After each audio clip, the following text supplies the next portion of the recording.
안녕하세요. 오늘도 사연 살롱을 찾아주셔서 감사합니다. 저는 초등학생 쌍둥이 아이를 가진 30대 초반 여성입니다. 제 나이 또래에 비해 아이들이 왜 이렇게 컸냐고요? 맞아요. 사실 저는 평범한 제 또래들과는 달리 조금 어린 나이에 결혼을 했습니다. 남편은 저와는 나이 차이가 조금 나는 30대 후반이에요.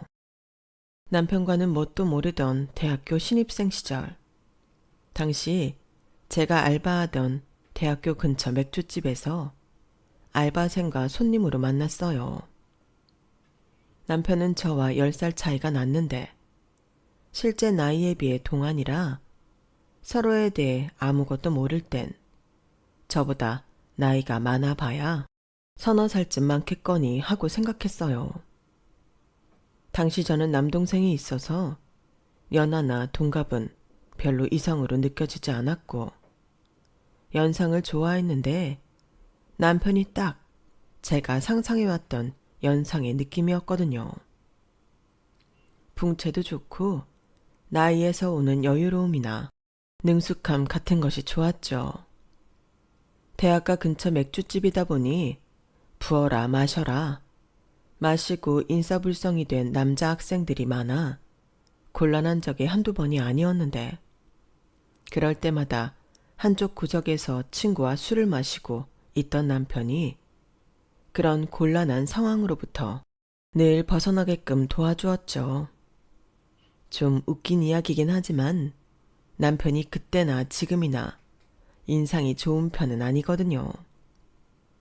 그런 다소 험악한 인상을 가졌는데도 저에게만큼은 다정하고 상냥했어요. 그런 반전 매력이 제 마음을 사로잡았죠. 그날도 여느 때처럼 진산 손님에게 시달리고 있을 때였어요. 어이, 거기 서빙하는 여자애. 너 지난번에 교양 수업에서 나 봤지? 신입생? 네? 아, 네. 나 너 맘에 들더라. 연락처 좀 줘봐. 네? 연락처는 좀... 야, 나 니네 과에 친한 선배 많아. 어떻게든 알아낼 수 있으니까 좋은 말로 달라 할 때 줘라. 술이 거나하게 취해서 진상을 부리는 손님은 저도 강의실에서 얼굴을 본 적 있는 탁과 선배였어요. 손님들의 시선이 집중되는 게 불편해서 자리를 피하려는데 손목이 붙잡혔어요. 야, 달라고 번호. 내 말이 말 같지가 않아? 이걸 확. 그때였어요. 구석에서 친구와 조용히 술을 마시고 있던 지금의 제 남편이 자리에서 벌떡 일어나 다가왔죠. 야, 야, 야! 이 머리에 피도 안 마른 것들이 진짜 손 안 떼? 아무튼 이 대학생 것들이 문제야. 몇 학번 일찍 들어온 게 유세인 줄 알고 사회 나와봐라. 그딴 거 다 소용없다 임마. 아니, 아저씨 누구세요? 다소 험악한 인성을 가진 남편의 얼굴을 본 남자들은 슬쩍 겁을 먹은 것 같았어요. 하지만 그 남자의 테이블에 워낙 많은 인원이 앉아있던 터라 곧바로 다시 자신감을 얻은 듯 패기 넘치게 자리에서 일어났죠. 나? 이 집 단골. 얘 나랑 만나기로 했거든. 건들지 마라. 뭐라고? 야, 진짜야? 이 나이 많은 아저씨랑 사겨? 네가? 순간 머릿속이 새하얘지더라고요. 맞다고 해도 문제, 아니라고 해도 문제인 것 같아 혼란스러워하고 있는데 제 손목을 잡고 있는 남자의 악력이 점점 거세졌어요.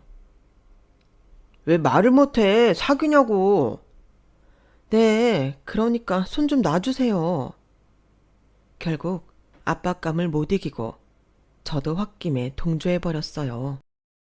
그랬더니 김 샌다는 듯 제 손목을 놓은 남자가 자리에 털썩 앉았어요. 에이, 이런 취향인 줄은 몰랐네. 아저씨, 가세요. 임자 있는 애인 줄 몰랐으니까. 그제서야 기싸움은 끝났어요. 그동안 알게 모르게 나서서 진상을 퇴치해 준 적은 많았지만 이렇게 대놓고 저랑 사귀는 척 저를 보호해 준 적은 처음이라 기분이 얼떨떨했어요. 평소라면 고맙다고 서비스로 드렸을 과자 안주도 너무 어색해서 선뜻 못 내놓겠더라고요. 뭐야? 오늘은 왜 과자 안주 안 줘? 드릴게요. 내가 사귄다고 해서 싫었나 봐. 아니요. 그런 건 아닌데 조금 놀라서. 놀라긴 뭘 놀라. 진짜 사귈 것도 아닌데. 어색하게 웃음을 흘리며 과자 안주를 테이블 위에 올려두자 손님이 제 눈을 빤히 쳐다보더라고요. 나이 차이 많이 봐? 아니요. 딱히 보진 않아요. 그럼 진짜 만나볼래? 그날따라 이상하게 가슴이 쿵쾅거리는 것이 마음이 쉽게 동하더라고요. 평소 듬직한 남자를 만나보고 싶다는 생각도 했었고 무서웠던 상황에서 구조해준 것도 고마워서 그날로 연락처를 주고받았어요. 자신을 진석이라고 소개한 남자는 그날 이후로도 꾸준히 저희 가게 단골로 왔어요. 야, 너는 학교에 깔리고 깔린 또래 남자들을 두고 왜 벌써 굳이 차이 많이 나는 남자를 만나냐? 그냥 어차피 또래 남자애들은 별로 이성으로 느껴지지도 않아서.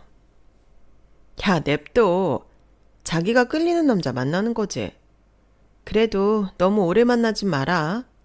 20대 남자는 20대 때만 만날 수 있는 거야. 그 남자는 좀만 만나다 마라. 몇 년 만나면 바로 결혼 얘기 나온다. 아우, 결혼은 무슨. 나도 결혼 생각까진 없어. 친구들은 제 첫 연애 대상이 10살 차이 나는 남자라는 것에 처음에는 만류했지만 저는 나름대로 좋았어요. 다만 친구들의 염려처럼 저와 남자친구는 나이 차이가 많이 나는 탓인지 노는 스타일이 달라서 자연스레 제가 맞추게 됐어요. 저는 나름대로 20살 첫 연애, 첫 남자친구라 바깥으로 데이트도 많이 하고 싶고 같이 하고 싶은 활동적인 것들도 많았는데 남자친구는 이미 할 거 다 해봐서 그런지 별로 활동적인 데이트를 좋아하지 않더라고요. 저도 평일엔 아르바이트 끝나면 피곤하다 보니 자연스럽게 저희는 집 데이트를 자주 하게 됐어요.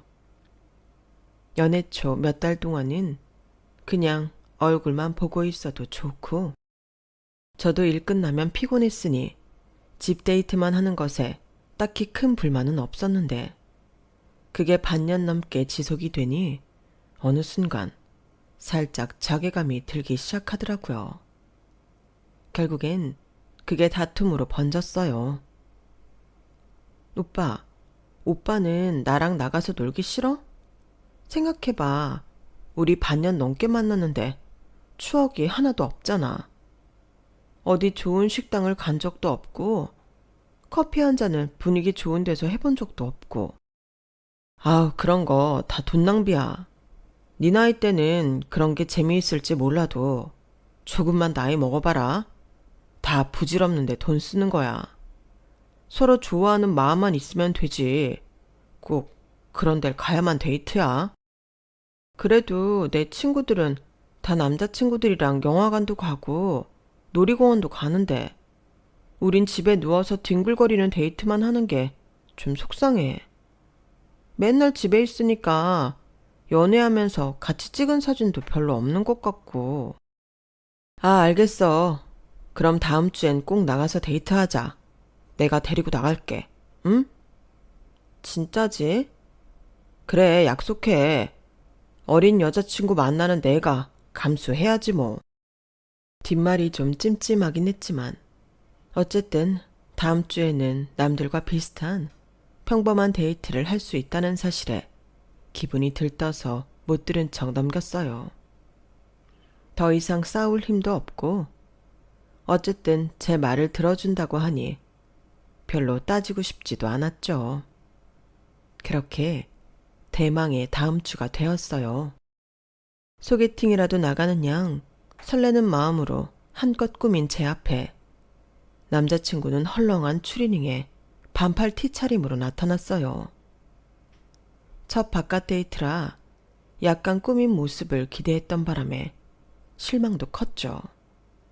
게다가 저 혼자 꾸미니 안 그래도 나는 나이차가 많이 나 보였는지 주변에서 사람들이 힐끔힐끔 쳐다보는 시선까지 느껴지더라고요. 그래도 전 마냥 좋았어요. 그런데 좋았던 것도 잠깐이었어요. 오랜만에 영화관에 가서 팝콘을 사기 위해 줄을 서 있는데 속이 조금 미식거리더라고요. 정아야, 왜 그래? 표정이 너무 안 좋은데? 아, 갑자기 좀 미식거려서 아침에 먹은 게 좀 얹혔나? 뭐? 그럼 소화제 같은 거 먹어야 하는 거 아니야? 아니야, 괜찮아. 여기 근처에 약국도 없잖아. 좀 있다 보면 괜찮아지겠지 뭐. 하지만 팝콘을 사서 영화관에 들어오자 진해진 팝콘 냄새가 역하게 느껴지더라고요. 저도 모르게 영화를 보다 말고 헛구역질을 했어요. 왜 그래? 속이 많이 안 좋아? 아, 뭔가 계속 느글거리네. 결국 영화를 보던 중간에 영화관을 뛰쳐나왔지만 구역질이 나올 듯 말 듯 하면서 헛구역질만 계속 나오는 게 기분이 좀 이상했어요. 갑자기 쎄한 기분이 들어서 저는 그 길로 남자친구를 집에 보내고 병원으로 갔어요. 혹시나 해서 혈액 검사를 했는데 결과는 청천벽력이었어요. 임신을 하셨네요. 네? 뭐라고요? 임신이요? 정말이에요? 네, 7주 차인데 전혀 모르셨나 봐요. 정말 눈앞이 아득해지는 것 같았어요. 앞으로 어떻게 해야 할지 눈앞이 아득한 가운데 남자친구에게 전화가 왔어요. 뭐야, 그렇게 갑자기 가버리고 지금은 뭐해? 오빠, 나 큰일 났어. 왜? 나 임신했대. 7주나 됐대. 뭐라고? 나 어떡하지? 우리 이제 어떡해? 잠깐의 침묵 후 들려온 소리는 더욱 충격적이었어요. 뭘 어떡해? 아기 지워야지. 병원에 알아봤어? 뭐? 아기를 지워? 나보고 지금 아기를 지우라고 하는 거야? 갑자기 생겨버린 아기의 존재가 당황스럽긴 했지만 제 선택지에 아기를 지운다는 선택지는 애초부터 존재하지 않았어요. 제 뱃속에 생긴 생명을 세상 빛을 보기도 전에 꺼뜨리고 싶다는 생각은 단 한 번도 해보지 못했거든요. 그럼 어떡해? 그 아이를 우리가 키워? 너 아직 대학생이잖아. 내가 대학생이면 뭐? 우리가 만든 아기를 내 손으로 없애라는 거야? 내가 언제 그렇게 말했어? 그게 아니라 아직 너 앞길 창창한데 아기나 키우고 있으면 네 청춘이 아깝잖아. 웃기지 마. 그냥 나도 아기도 책임지기 싫어서 그런 거잖아. 아, 그런 거 아니라고. 네가 당연히 결혼 생각 없을 것 같아서 그런 거라고. 그러는 오빠는 나랑 결혼할 생각은 있고? 지금? 당장? 대답을 망설이는 남자친구 앞에서 한없이 서럽고 작아지더라고요. 결국 저는 그대로 집으로 돌아왔어요. 방문을 잠그고 눈물이 터져 나오는데 무슨 일이냐고 묻는 부모님의 말에도 아무런 말을 할 수가 없었어요. 이 아이를 혼자서 어떻게 키워야 할지 막막하더라고요. 그때 남자친구에게 다시 연락이 왔죠. 내가 너무 놀라서 생각이 짧았어. 너만 결혼 생각 있으면 나야 좋지. 나는 결혼 정년기이기도 하고 네가 너무 어려서 결혼 생각은 못했는데 나도 결혼한다고 나쁠 거 없는 것 같네. 지금 생각해보면 묘하게 기분이 나쁘지만 그때 그 연락이 제게는 한 줄기 구원처럼 느껴졌어요. 아무리 아이를 낳고는 싶어도 이 사람이랑 헤어지고 아빠 없는 아이로 키울 자신은 도무지 없었거든요. 아무튼 저희는 그렇게 부모님께 상황을 설명을 드리고 결혼하기로 했죠. 처음 이야기를 듣고 남자친구를 집으로 데리고 간 날, 저희 아빠께서는 당연하게도 노발대발 하셨어요. 충분히 예상하고 있던 일이라 별로 놀랍진 않았지만 제가 미처 예상치 못한 건 남편의 반응이었어요. 뭐? 10살 차이? 자네 대체 뭐 하는 인간인가? 이렇게 어린애를 만났으면 피임 하나 조심하지 않고 어떻게 임신을 시켜서 와? 아버님, 화나신 건 알겠지만 피임을 제대로 안 한 게 저만의 잘못은 아닌 것 같은데요. 임신은 혼자 하고 싶다고 하는 게 아니라 쌍방 책임이 있는 거니까 저한테만 너무 뭐라 하지 마시죠. 뭐라고? 이 자식이 뭘 잘했다고 눈을 똑바로 뜨고 대답을 해. 지금 네가 잘했다는 거야? 그게 아니라요. 임신을 제가 억지로 시켰냐는 거예요. 왜 저한테만 그러시냐고요. 그리고요. 정아가 어리긴 해도 얘도 알 거 다 아는 성인이에요. 딸이 선택한 일인데 따님한테 직접 따지셔야지. 왜 저한테 그러십니까? 정아만 아버님한테 귀한 딸이 아니고요. 저도 저희 집에서 귀한 아들이에요. 아니, 뭐 이런 자식이 다 있어. 이정아, 너는 어디서 이런 놈을 만나서는 아버지 허파를 뒤집냐? 어? 뭐 술집에서 만났댔나? 사람을 제대로 된 장소에서 만나야지. 맨날 술집 가서 술이나 퍼마시는 놈을 만나니까 이 모양 이 꼴 아냐? 그러는 아버님은 그 귀한 딸 왜 술집에서 술 파는 아르바이트나 시키셨어요? 그렇게 고상한 딸이면 집에서 온실 속 화초처럼 키우시지 그러셨어요. 아빠의 혈압이 실시간으로 오르고 있는 것이 눈에 보여서 보다 못한 제가 나섰어요. 그만해. 우리가 잘한 게 없는 건 맞잖아, 오빠. 아빠, 속상하게 해서 죄송해요. 저희가 할 말이 없는 게 맞아요. 그치만 아빠, 소중한 아기가 생겼는데 모른 척할 수는 없잖아요. 오빠랑 같이 잘 키워볼게요. 너무 나쁘게 보지 말아주세요. 뭐? 너 지금 저 자식이 아빠한테 어떻게 하는지 보고도 그런 소리가 나오냐? 아이고, 딸 자식 키워봐야 다 소용없다더니 내가 정말 분통 터져서 못 살겠다. 응? 아빠, 죄송해요. 그치만 지금 너무 흥분하셨어요. 다음에 다시 올게요. 일이 커질 것 같아 남자친구를 끌고 나왔는데 남자친구는 불편한 얼굴을 숨기지 않더라고요. 아니, 나만 죄졌어? 그리고 내가 나이가 많다고 마음에 안 들어 하시는 것 같은데 아버님이 나랑 만나는 것도 아닌데 왜 저렇게 못마땅해 하시는 거야? 네가 좋아서 데리고 온 사람인데 왜 나한테 뭐라고 하시냐고. 아빠 딴에는 속상해서 그러시겠지. 거기다 이 나이에 임신까지 해서 왔는데 좋게 보시기 힘들긴 하실 거야. 우리가 앞으로 조금만 노력하면 아빠도 우리 인정해 주시겠지. 그때까지만 우리 아빠가 뭐라고 하시든 오빠도 좀 참아줘.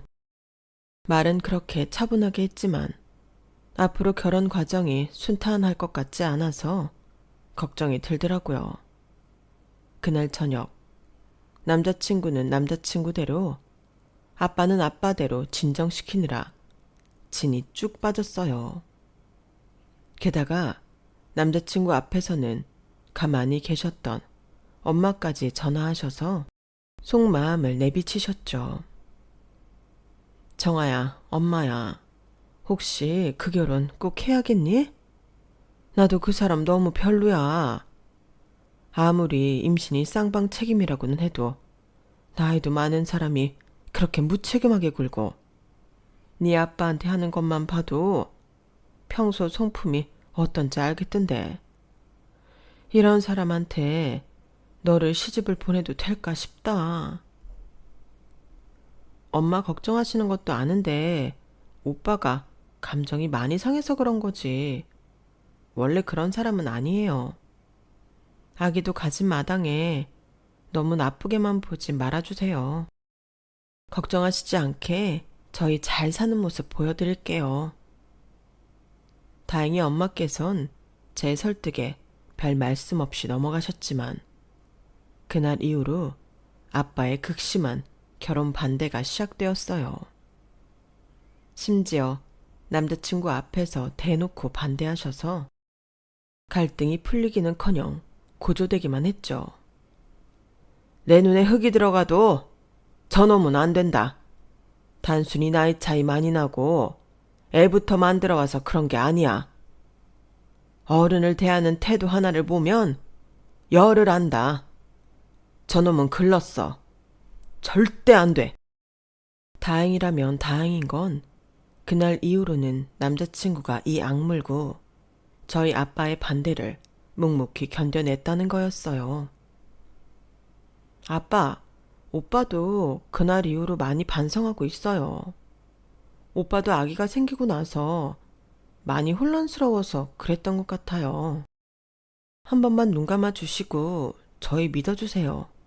네? 이 아이를 아이 아빠도 없이 저 혼자 키울 수는 없잖아요. 제발요. 아니, 정말 그냥 연애만 한다 해도 반대한 인성일 놈이랑 평생을 산다니. 나보고 이걸 어떻게 받아들이란 말이야. 어떻게든 아빠의 환심을 사보고자 선물 같은 걸 사서 갖다 줘도 아빠는 쳐다보지도 않고 도로 돌려보내셨어요. 남자친구는 저를 봐서인지는 몰라도 앞에서는 기분 나쁜 내색하지 않으려고 노력했지만 나오는 길에는 제게 불만을 표출했죠. 아빠 입장도 이해는 됐지만 저도 이렇게 노력하는데 인정해주지 않으려는 아빠에게 서운한 마음이 들기도 해서 남자친구 편을 들어주며 속상한 마음을 달래줬어요.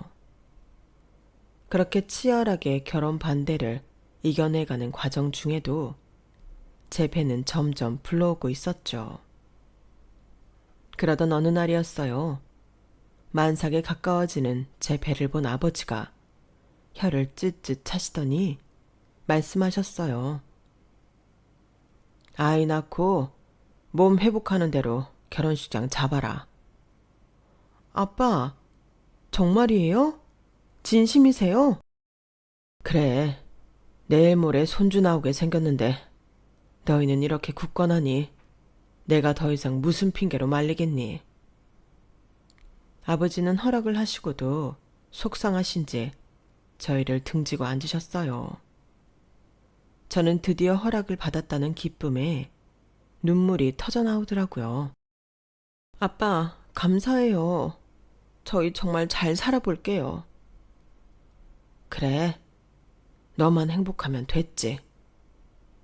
씁쓸해 보이는 아빠에게 남편이 조금이라도 따뜻한 말로 먼저 다가와줬으면 좋겠다고 생각했지만 남편은 그동안 상처를 받아왔던 것도 있고 얼떨떨한지 멀뚱멀뚱 보고만 있더라고요. 그게 좀 아쉽긴 했지만 어쩔 수 없다고 생각했어요. 그저 드디어 이 길고 험난했던 결혼 승낙 과정이 끝났다고만 생각했죠. 저희 집에서 반대가 워낙 극심해 그동안 인사를 드리지 못하고 있던 시댁에도 드디어 인사를 갔어요. 처음 뵙는 자리여서 떨리는 와중에 시어머니께서 저를 못마땅하다는 듯 위아래로 훑어보시더라고요. 어리다더니 그렇게 어려 보이지도 않네. 애를 뵈서 그런가? 애 낳으면 복상 늙어 보일 상이야. 네? 저는 귀를 의심했어요. 그동안 저희 집에서 반대가 심했던 걸 알고 계실 테니 저를 어느 정도 못마땅해 하실 건 예상했지만 외모 가지고 대놓고 딴지를 거실 줄은 몰랐거든요. 그때는 심지어 임신을 해서 알게 모르게 변해가는 신체와 외모 때문에 한참 스트레스를 받던 중이었어서 마음의 상처가 컸죠. 하지만 무엇보다도 상처였던 건 남편의 반응이었어요. 그래도 어린 게 좋긴 좋아, 엄마. 내 나이 또래 만났으면 더 늙어 보였을 거 아냐. 얘가 이래 보여도 어리긴 어려. 10살이나 어리니 애는 숨풍숨풍 잘 낳겠네. 그래도 하도 집에서 반대를 한다기에 완전 소녀 같은 애인가 했더니 그것도 아니네. 그냥 시커멓게 다 큰 딸내미 뭐가 그리 주기 아깝다고 그 난리들을 치는지 내가 빈정이 상할 대로 상했다 얘. 그때 눈치를 챘죠. 결혼하면 시월드가 열릴 거라는 걸. 하지만 어떻게 허락받은 결혼인데 이제 와서 물을 수는 없었어요. 여전히 아이를 혼자 키운다는 두려움이 앞서는 상태였고 아빠께 결혼 허락만 해주시면 잘 살아보겠다고 설득해왔던 시간들을 물거품으로 만들고 싶지 않았거든요. 아빠가 제 남편에게 상처를 준 만큼 저도 어느 정도 감수는 해야겠다 싶었어요. 그래서 시어머니의 거친 언행들도 한 귀로 듣고 흘러넘기려고 애쓰며 결혼 준비를 마쳤어요. 그 사이에 예쁜 쌍둥이 아들이 태어났죠. 아이를 낳는다면 꼭 2명을 낳고 싶었는데 한 번에 둘이 태어나니 신기하고 기쁘더라고요. 물론 그만큼 육아는 2배로 해야겠지만요. 갑작스레 식구가 늘어나면서 경제적 부담도 늘어났어요. 지금 제 상황에 취업은 당연히 불가능에 가까웠고 어디 파트타임 일이라도 하고 싶었지만 아이가 한 번에 2이나 생기는 바람에 그것조차 어려웠어요. 경제적으로 보탬이 되고 싶은 마음은 굴뚝 같았지만 자연스럽게 저는 휴학을 하고 아이 보는데 열중하게 됐어요. 그동안 택배 상하차를 뛰는 남편이 가장이 되어 집안을 책임졌죠. 아이들과 저까지 책임지겠다고 열심히 일하는 남편을 보며 안쓰러운 마음도 들었지만 혼자서 아이 2을 키워야 하는 제 상황도 만만치가 않았어요. 여보, 요즘 같은 세상에 육아에 참여해야 하는 건 나도 아는데 몸을 쓰는 일을 하다 보니 도저히 엄두가 안 나네. 알지. 근데 나도 애가 2이라 혼자 하기 너무 버겁네. 어쩌지? 장모님한테 부탁 좀 해봐. 이럴 땐 친정 엄마가 최고지. 나도 그러고 싶은데 엄마가 허리가 계속 안 좋으셔서 최근에 수술을 하셨잖아. 아이 보면 계속 안아주고 해야 하는데 괜히 허리 더 다치실까봐 부탁을 못 드리겠어. 장인어른은? 아빠한텐 부탁할 염치가 없어서. 하긴 그렇겠다. 그럼 내가 우리 엄마한테 좀 부탁드려 볼까? 어머님한테? 그래도 되는 걸까? 남편이 그렇게 흔쾌히 시어머니 이야기를 꺼낼 줄 몰라서 당황스러움과 동시에 시어머니와 함께 육아를 해도 괜찮은 걸까? 걱정이 동시에 들었어요. 남편이 올 때까지만 함께 봐준다고 해도 거의 하루 종일 붙어 있어야 하는 일정이 불편하고 부담스럽기도 했고요. 하지만 혼자서 아이 둘을 케어하느라 체력이 바닥난 저는 오래 고민할 수가 없었어요. 불편하든 말든 누가 옆에 있어줘야 살 것 같았죠. 그렇게 시어머니와의 공동 육아가 시작되었어요. 예, 애가 울잖니? 얼른 와서 안 달래주고 뭐해? 어머님, 잠시만요.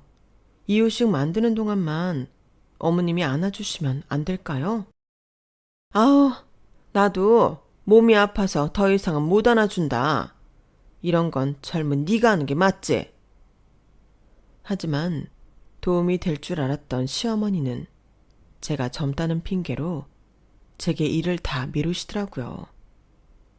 옆에 아무도 없는 것보다는 좀 더 나았겠지만 그렇다고 큰 도움이 되는 것도 아니어서 오히려 심적으로는 더 힘든 하루하루가 시작됐어요.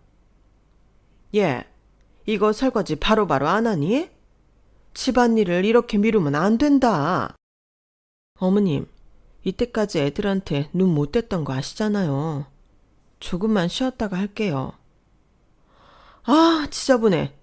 가뜩이나 애들도 둘이라 집이 금방 난장판 되는데 이런 건 바로바로 치워야지. 집안일 잔소리는 덤이었어요. 시어머니는 육아를 도와주러 온 건지 시집살이를 시키러 온 건지 아이를 보느라 밀린 집안일을 보시고는 잔소리만 퍼붓더라고요. 집안일을 도와주기는커녕 말로 시키기만 해서 오히려 감시당하는 느낌만 들고 점점 심신이 지쳐갔어요. 하지만 예전처럼 혼자서 육아를 했다간 씻지도 먹지도 못하고 혹시라도 돌발 상황이 생겼을 때 대처하기 힘들 것 같다는 두려움에 시어머니께 도움 요청을 그만둘 수도 없었죠. 게다가 시어머니가 육아를 돕기 시작한 뒤로 남편의 태도도 가관이었어요. 기세등등한 시어머니를 등에 업고 저희 집을 대놓고 피하더라고요. 여보, 이번 명절엔 당신 친정까지 못 갈 것 같아. 친정엔 당신 혼자 다녀와. 응? 작년에도 명절 때 못 배웠잖아. 이러다 우리 엄마 아빠가 당신 얼굴 까먹겠어. 까먹어도 되지 뭐. 어차피 장인어른 나 좋아하시지도 않는데 안 보고 사는 걸 더 좋아하실걸? 그래도 손주들도 있고 한데 얼굴 비추고 살아야지.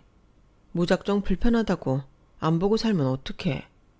내 체면은 생각 안 해? 아, 뭔 소리야. 그럼 장인어른이 나 싫어하는 걸 나보고 어쩌라고. 솔직히 생각을 해봐라. 내가 결혼 전까지 그 수모를 당했는데 당신 같으면 장인어른을 보고 싶겠어? 나 많이 참은 거 알지?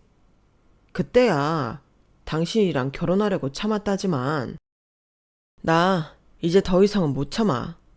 장인한테 그런 대접받을 이유 이젠 없어. 우리 아빠 입장도 좀 헤아려 주면 안 돼? 그때야 화가 나실 만한 상황이었으니까 그러셨지. 이제 결혼하고 애기들도 낳은 마당에 그러시겠어? 이런 식으로 피하면 우리 부모님도 다 느끼지.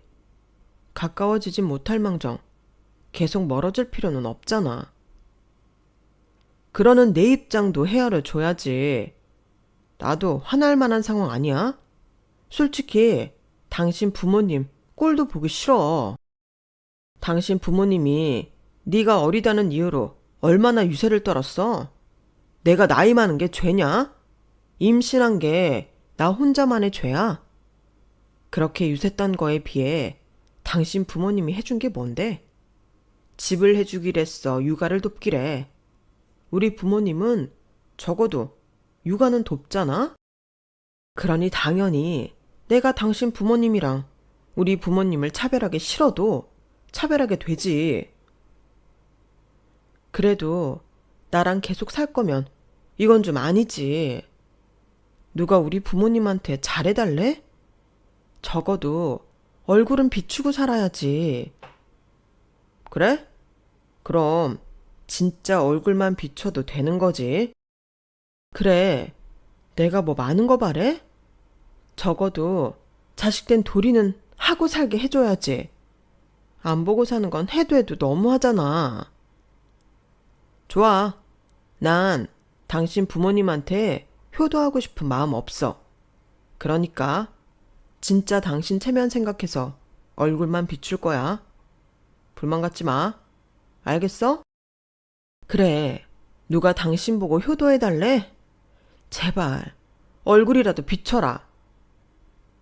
말도 안 되는 핑계로 저희 부모님을 피하려고 하는 남편과 대판 싸웠어요.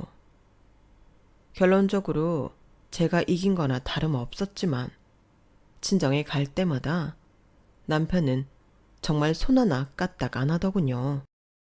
저희 부모님을 모시고 좋은 곳에 가는 것도 명절 선물을 챙기는 것도 모두 제 몫이었어요. 제게 떨어지는 생활비와 용돈이 크지 않아 늘 좋은 걸 해드릴 수가 없어 매번 괴로워하는데도 남편은 딱히 거기서 더 보탤 생각을 안 하더라고요. 그래도 다 참았어요. 결혼 전에 상처받은 게 얼마나 많으면 저럴까 하고요. 남편은 옆에서 구색만 갖춰도 효도는 제가 하면 되니까 하고 스스로 위로를 했어요. 그런데 친정에 갔다 오기만 하면 남편의 시대구대는 더욱 심해졌어요. 일부러 그런지는 몰라도 꼭 제가 친정에 해드린 것 두세 배는 좋은 걸 시댁에 해드리더라고요. 처음 몇 번은 기분 탓인가 했는데 반복되니 기분이 좀 상하더라고요. 여보, 근데 이번 명절 때 말야 우리 집에는 햄 세트 선물 드리고 시댁에는 한우 세트 보내는 거 좀 그렇지 않아? 우리 부모님도 한우 좋아하는데 한두 번도 아니고 매번 선물 가격 차이가 너무 나니까 나도 기분이 좀 그러네. 뭔 상관이야. 니네 부모님은 네가 챙기기로 했잖아. 아니, 아무리 그렇다 해도 이건 좀 심하잖아. 각자 집에 보내는 선물은 비슷하게 해야지.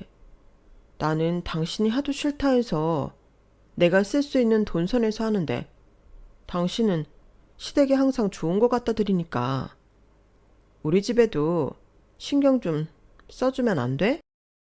야, 그만 좀 해라. 너 같으면 니네 집에 신경 쓰고 싶겠어? 그리고 내가 너한테 돈을 안 주는 것도 아니고 그 안에서 네가 선물할 수 있는 만큼 하는 건데 뭐가 문제야? 왜? 니네 아빠가 햄 세트 싫다고 하시든? 아니, 무슨 말을 그렇게 해. 난 매번 시댁이랑 친정에 가는 선물이 너무 차이가 나니까 속상해서 그렇지. 내가 갑자기 결혼하겠다고 속 썩인 것도 죄송한데 나도 더 잘해드리고 싶단 말이야. 아, 그게 그렇게 억울하면 당신이 일을 해. 내가 내 돈 써서 우리 부모한테 잘하겠다는데 왜 난리야 대체? 남편이 그렇게 나오자 말문이 턱 막히더라고요. 제가 일할 수 없는 상황인 걸 뻔히 알면서 저렇게 말하는 게 너무 밉고 실망스러웠어요. 내가 일을 안 하고 싶어서 안 해? 나도 할 수만 있으면 애들 내팽개치고 나가서 일하고 싶어. 일해서 우리 부모님 좋은 음식, 좋은 선물 해드리고 싶어. 근데 지금 그게 안 되잖아. 다 알면서 어떻게 그런 말을 해? 당신이 번 돈으로는 정말 조금도 우리 부모님 해드리는 게 아까워? 그래, 아깝다. 내가 결혼하고 니네 부모한테 깽판 안 치는 걸 다행으로 여겨야지. 뭐? 나보고 내 돈 내고 잘하라고? 꿈 깨고 당신이나 우리 부모님한테 잘해. 이 연세에 애 봐주는 거 쉽지 않다. 효도는 해도 당신이 우리 부모님한테 해야지. 아주 뻔뻔하네. 당신 부모님이 결혼 반대했다고? 당신이 갑이 아니야. 이제 그만 정신 좀 차려라. 남편의 말을 들으니 제 스스로에게도 화가 나더라고요. 도무지 제 부탁을 들어줄 것 같지 않아서 최근 대기업 게임 회사에 취직했다던 학교 선배에게 연락을 했어요. 선배, 혹시 외주 안 필요하세요? 외주? 우린 늘 필요하지. 왜? 일거리 필요해? 네, 저한테 맞게만 주시면 정말 잘할 수 있어요. 학교 다닐 때 만들어 놓은 포트폴리오도 드릴 수 있고요. 야, 너 신입 때 완전 실기 에이스였잖아. 당연히 맡길 수 있지. 내가 회사에 잘 말해 놓을 테니까 일거리 생기면 바로 연락 줄게. 제 꿈이 게임 원화, 일러스트레이터였거든요. 학교 졸업도 못하고 경력도 없었지만 재학 당시 절 좋게 봤던 선배님이라 용기 내서 연락을 해봤는데 답변이 긍정적이라서 안심했어요. 몇 주 뒤 선배님은 정말로 연락을 주셨고 간단하게 할 수 있는 캐릭터 아이템과 의상 디자인부터 일을 받아 시작했어요. 아이들이 자는 틈을 타 일을 하느라 쉴 시간이 줄어 피곤함이 2배였지만 오랜만에 전공을 살려 일을 한다고 생각하니 기분이 좋더라고요. 그렇게 남편과 시댁 몰래 탄 첫 급여는 정말 말도 안 되게 달콤했어요. 저는 돈을 타자마자 부모님을 좋은 식당에 모시고 갔고 남편은 그런 저를 이상하게 생각하기 시작했죠. 뭐야? 당신 돈이 어디서 나서 이런 식당을 와? 내 돈으로 알아서 효도하라며. 내 돈으로 하는데도 왜 간섭이야? 누가 간섭한대? 그냥 맨날 돈 없다고 조촐한 데 가더니 웬일인가 해서 물었지. 저희 부모님은 한없이 행복해 하셨지만 남편의 얼굴은 어두웠어요. 그게 내심 기분 나쁘고 불편했는데 또 싸우기 싫어서 그냥 넘겼죠. 그런데 그날 이후로 남편은 마치 저와 경쟁이라도 하듯 제가 친정에 한 것 2배로 시댁에 잘 하더라고요. 아이가 없긴 했지만 별로 터치하고 싶지도 않아서 그냥 내버려 뒀죠. 그랬더니 점점 자기도 부담이 됐는지 하루는 이러더군요. 여보, 요즘 무리해서 친정에 잘하는 것 같은데 내가 친정에도 알아서 잘해드릴 테니까 그만하고 당신 돈은 좀 아껴 써. 우리 애한테 들어갈 돈까지 당신이 쓸까봐 그래. 내가 애 엄만데 설마 그렇게까지 할까? 내 돈 알아서 쓰라고 할 땐 언제고 왜 간섭이야?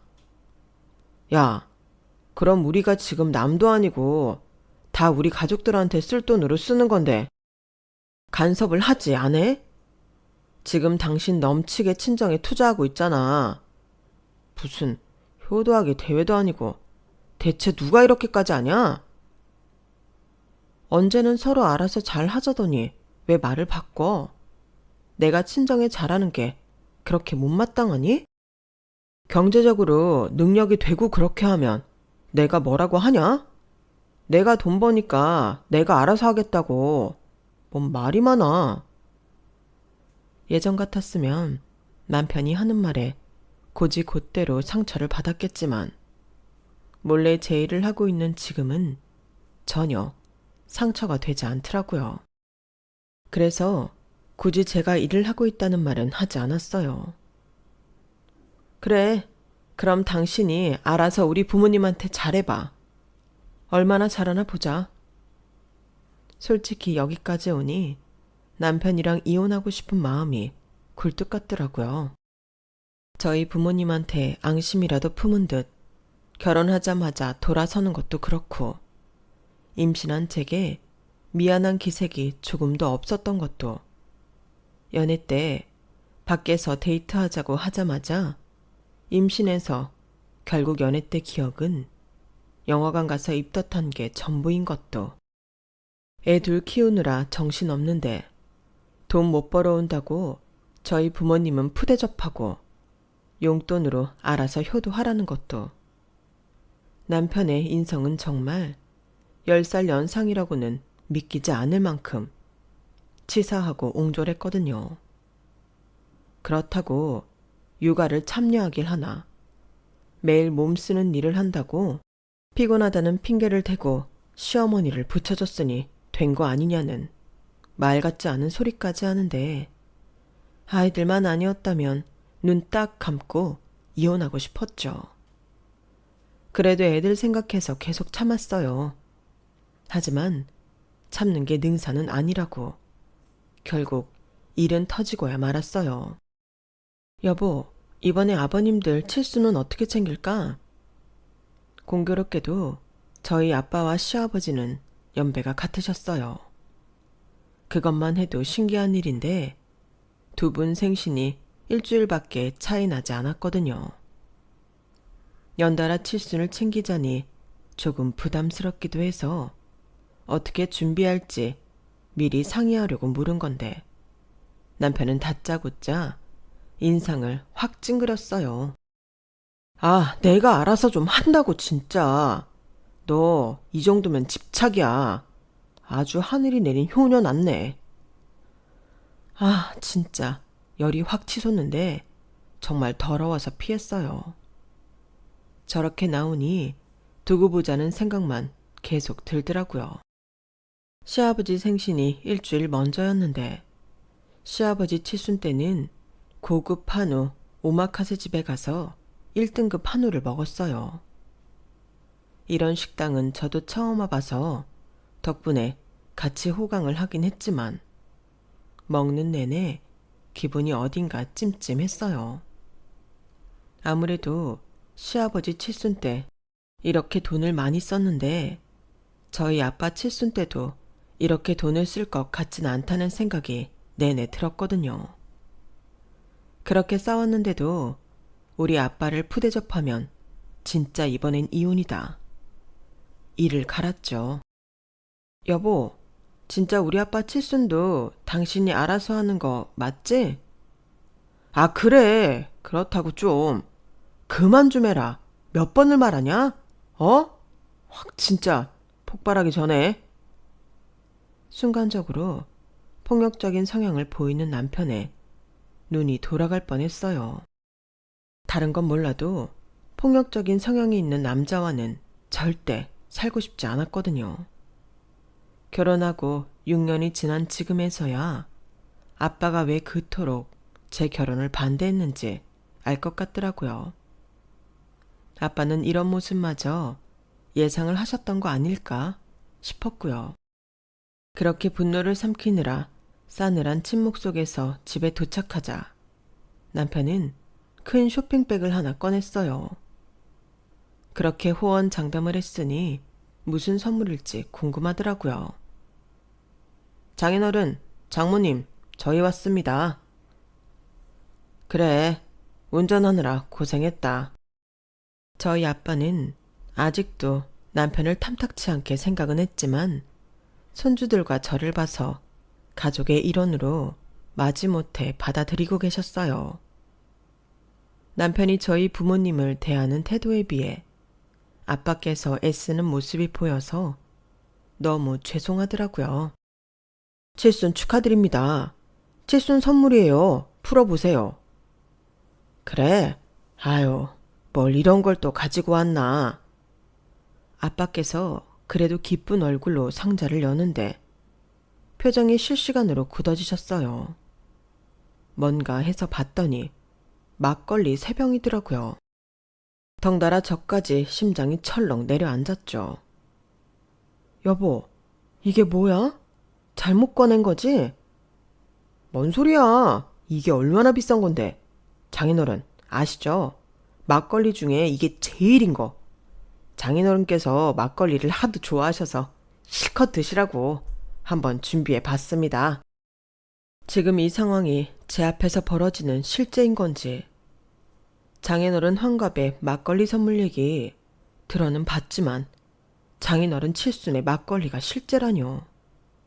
이걸 보게 될 줄은, 보고 있어도 믿어지지가 않더군요. 그래, 고맙긴 한데 보통 칠순 때 이런 선물을 받나? 허허. 뭐 하는 거야? 설마 이게 다는 아니지? 남편이 혹여나 이런 식으로 깽판을 칠까봐 따로 준비해온 돈이 있긴 했지만, 그렇게 호언장담해놓고 하는 꼴이 겨우 이거라는 게 너무 화가 나더라고요. 이게 단데? 왜? 뭐가 더 필요한가? 저희 분위기가 심상치 않음을 느꼈는지 엄마께서 웃으며 무마시키려고 하셨어요. 저기 얘들아, 선물은 됐고 밥이나 먹으러 가자꾸나. 너희 온다고 아버지 밥도 안 드시고 기다렸어. 그래 엄마, 식당은 예약해 놓은 거지? 당신 따라만 가면 되지? 식당? 이 앞에 맛있는 백반집 있다며. 거기 갔다 오든가. 장인어른, 장모님, 저는 오늘 저녁에 바로 또 일을 나가봐야 해서요. 선물만 전달해드리고 이만 가봐야 할 것 같습니다. 뭐? 벌써? 황당해하는 부모님을 보니 가슴이 찢어질 것 같았어요. 분노가 차올라서 더 이상은 못 견디겠더라고요. 야, 적당히 해라. 네가 우리 아빠 칠순 다 책임진다며. 겨우 막걸리 3병 드리려고 나한테 그렇게 유세 떨었어? 막걸리 3병이 왜? 저거 이래봬도 비싼 거야. 네 아버지 칠순 때는 한우 오마카세 먹고 우리 아빠 칠순 때는 같이 식사도 안 하려고 해? 네가 알아서 한다며. 그럼 일을 빼놨어야지. 우리 집에 나 아니면 일할 사람이 어딨다고. 일을 빼. 한 달 수입이 달라지는데 미쳤냐? 일을 빼게? 내가 너 이럴 줄 알았다, 이 나쁜 자식아. 우리 아빠가 너 같은 놈이랑 결혼 반대하는 이유가 있었어. 너 같은 놈? 그러는 너는 10살 많은 나한테 그런 식으로 하는 게 잘하는 짓이냐? 아주 가족이 쌍으로 웃기네. 애초에 니네 아빠가 결혼 반대 안 했음 여기까지 올 일도 없었어. 알어? 장인어른 듣고 계시죠? 이거 다 장인어른이 하신 대로 돌려받고 있는 겁니다. 명심하세요. 그리고 이렇게 미워도 선물 챙겨온 거에 감사해야지. 내가 장인어른 위해서 특별히 준비한 건데, 사람은 어울리는 걸 먹어야 오래 산대. 네가 내 깊은 뜻을 알기나 해?